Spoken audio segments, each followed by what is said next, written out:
Long, long ago, an age of darkness fell over our kingdom. Some cowered in fear, while others fought back, and the calamity soon came to be known as Bìxié's failed prototypes. Bìxié is a narrative co-op beat-em-up where you must rely on each other to finish your mission, but it wasn't always like that. In fact, Bìxié was originally conceived to be a co-op rhythm game. The Dragon Princess Meilin was a rhythm shooter who made the stage brighter depending on how well she hit the notes on time. Her royal protector Qinyang was a rhythm fighter who blocked attacks to the beat. Meilin relied on Qinyang to protect her while she completed the ritual, and Qinyang needed Meilin to light up the stage to see the incoming enemies. At this point, it wasn't even clear what art direction the game was going. I conceived it to work in both 2D and 3D depending on who ended up on my team. So why didn't we end up with a rhythm game? It's quite simple, really. We didn't have any musicians on our team. Our starting team was stitched together via random matchmaking questions, and we happened to be a group without a musician or a sound producer. So the rhythm game idea was scrapped, and we decided to make Bìxié a top-down 2D pixel art game. But wait, you may ask, Bìxié isn't a top-down game. How did that happen? Well, after we decided that a rhythm game wouldn't be feasible, considering we didn't know anything about music, we had a group vote on what direction we wanted our game to go. The winner was a top-down pixel RPG with illustrated visual novel aspects. The art style was decided by the fact that both artists on the team felt more comfortable with 2D than 3D, partnered with the idea of wanting to replicate traditional forms of hand-drawn Chinese paintings. Though we did end up going with pixel art mixed with illustrations for the final game, we did not end up enjoying the top-down view as much as we thought we would. The puzzles were too simple and not engaging, the world felt very small and limited, and overall, it just wasn't how we initially pictured the game.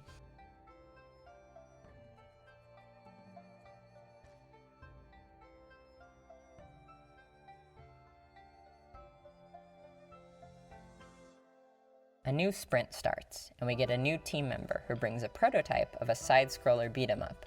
It's dynamic, it's fun, and we're desperate. We make a quick shift to force Bìxié into this new game mode, and our scope is through the roof. We figured most of it was already coded, so we could just zoom through making 3 acts with 3 stages each, right? Oh, how wrong we were. We spent the majority of winter quarter trying to fix a game-breaking bug. It was taking forever to fix, understandably since programmers were busy with other work, but it was nearing the end of the quarter and nothing had been done. We had to make each act only 1 stage long, and we cut the second act entirely.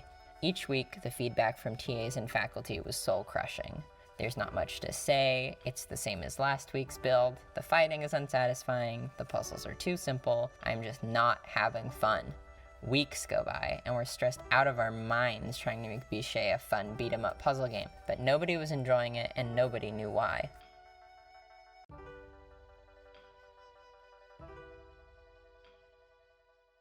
Until we got one special piece of feedback that dispelled the darkness. What do you want the game's focus to be about? It doesn't matter if I want it to be a fun beat-em-up. What is it that you want? And, well, we realized that the whole time we wanted Bìxié to be a narrative-focused game.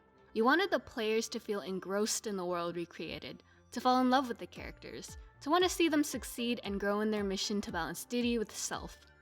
We were working so hard to make the game a palatable beat-em-up for others that we had lost sight of our own goals altogether.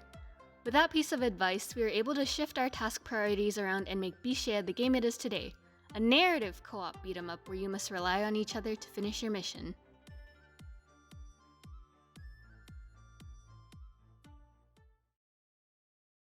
It took a long time for us to get to where we are now, but we're so thankful for everyone's help and support throughout this journey.